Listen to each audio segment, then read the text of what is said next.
मैं आज इसीलिए यहाँ कहना चाहती हूँ कि यहाँ chief justice of India, chief justice of Jharkhand high court और बहुत सारे जजेस सुप्रीम कोर्ट के, हाई कोर्ट के, एडवोकेट्स, लॉयर्स, बहुत सारे विद्वान व्यक्ति यहाँ बैठे हैं। बहुत सारे केसेस हाई कोर्ट में फाइनल होता है, बहुत सारे केसेस सुप्रीम कोर्ट में वर्डिक्ट लेके जाते हैं। जो केस जिनके फेवर में है, जो पॉजिटिव है, वो नाचते हैं, गाते हैं। 5 साल के बाद, 10 साल के बाद, 20 साल के बाद, चलिए देर है लेकिन अंधेरा नहीं, इसीलिए वो खुश होते हैं। लेकिन उनका खुशी कुछ दिन में ही वो गायब हो जाता है, क्योंकि जिसके लिए वो खुश होते थे वो उनको मिलता नहीं। जिसके लिए इतने दिनों से समय, रुपया बर्बाद किए, कितने रात नहीं सोए इंतजार में, वो आज मिला, इसीलिए वो खुशी है।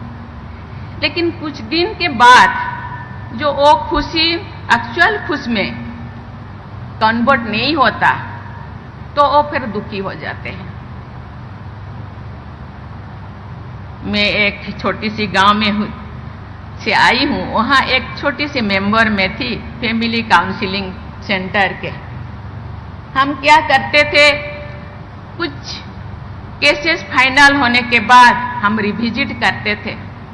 वो जो केस हम फाइनल किए एक्चुअली वो ठीक ठाक है कि नहीं, वो फैमिली वो कैसे रहते हैं, क्या करते हैं, ठीक ठाक है, मुझे पता नहीं। ये जो प्रोविजन है कि नहीं। बहुत सारे लोग मेरे पास आते हैं, अपने वर्डिक्ट लेके आते हैं, मैडम मैं तो केस तो जीत गया, लेकिन मुझे जो मिलना चाहिए, जो जस्टिस मिलना चाहिए, मुझे नहीं मिल रहा है, मुझे पता नहीं उसका कुछ रास्ता है कि नहीं। मैं अभी चंद्रचूड़ साहब से, चीफ जस्टिस से मैं बातें करती थी, उन्होंने बोले हाँ ऐसे केसेस है। बहुत सारे लोगों को पता नहीं, उन्होंने बोले कंटेम्प्ट केस कर सकते हैं, लेकिन बहुत सारे लोगों को पता नहीं। कंटेम्प्ट केस करने के बाद फिर शुरू से मुझे फिर वही दोहराना पड़ेगा, वही मुझे फिर 20 साल जाना पड़ेगा, फिर 7 साल मुझे इंतजार करना पड़ेगा, फिर मुझे 10 साल इंतजार करना पड़ेगा। मुझे पता नहीं उसका कुछ रास्ता है कि नहीं। आप सब जजेस बैठे हैं, चीफ जस्टिस ऑफ इंडिया बैठे हैं, chief justice of high court बैठे हैं, मुझे पता नहीं उसका रास्ता है कि नहीं। सरकार के, गवर्नमेंट के एक लॉ मिनिस्टर बैठे हैं, उसका रास्ता मुझे लगता है, क्योंकि मैं एकदम निचले लोगों से रिलेट करती हूँ, मिलती हूँ। मुझे लगता है उनको सही महीने में जस्टिस मिलना चाहिए। ये रिस्पॉन्सिबिलिटी आपका है, मुझे लगता है इसका रास्ता जरूर होगा। नियम हम बनाते हैं, नहीं है तो बनाना चाहिए थोड़ा, उनको तो न्याय मिलना चाहिए। क्योंकि बहुत सारे लोग मेरे पास, मैं भेजूंगी चीफ जस्टिस ऑफ इंडिया को, मेरे पास तो पहुंच नहीं पाते अभी, पहले तो पहुंच पाते थे, लेकिन मैं भेज देती थी, वो कहाँ गायब हो जाता था मुझे पता नहीं। लेकिन अभी मेरे पास जो है, मैं जरूर आपके पास भेजूंगी। मुझे लगता है उनको एक्चुअल खुशी मिलना चाहिए, एक्चुअल न्याय मिलना चाहिए। जाएं तो कहाँ जाएं? चीफ जस्टिस ऑफ इंडिया या सुप्रीम कोर्ट के बाद और कोई तो कोर्ट शायद नहीं है। Another aspect or access is language. As English has been the primary language of courts in India, a large section of the population is left out of the process.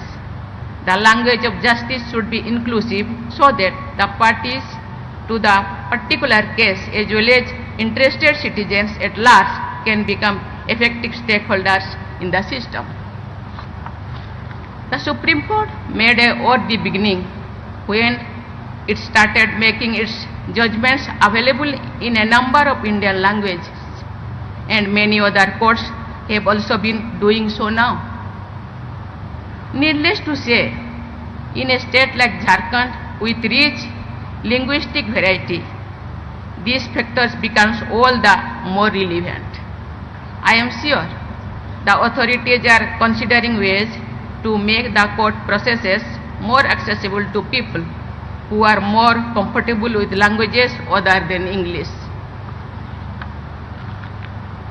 In overcoming these and other hurdles before access to justice in general, two factors are bound to be highly useful. One is technology, which is changing our world by the day. This new building has the latest technological facilities and that will prove highly helpful. The second factor is enthusiasm, especially of the younger generation in the field of law and justice. They are the ones who will come up with innovations that will improve access to justice. Ladies and gentlemen, related to the access to justice is the question of under trials. I spoke about it on the Constitution Day last year. I cannot help but talk about this matter close to my heart, since I am addressing a distinguished gathering of judges, legal luminaries, members of the bar and other dignitaries. One of the reasons behind the problem is that courts are overburdened, which also hurts access to justice. I understand the problem is complex, yet the fact remains that a large number of people languish for years in prison as under trials. Prisons are overcrowded, making their life all the more difficult. We should address the root cause of the problem. When I say we, I include the whole society.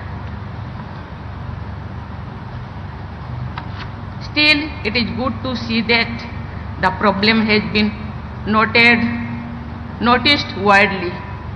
The issue is being debated and some of the best minds of the legal fraternity are seized with the matter. I am glad to note that several steps have been taken to make justice delivery system more accessible and inclusive, especially for women of different segments of the Indian society. I am confident that together we will soon be able to find a way out. Ladies and gentlemen, I congratulate the people of Jharkhand, judges and advocates of the High Court moves to these magnificent buildings, which symbolizes the beauty and power of justice. I am confident that this new building will bring with it a new energy, and the judges, lawyers and administrative staffs will perform their duties with greater dedication, commitment and efficiency. Before I conclude, I say something.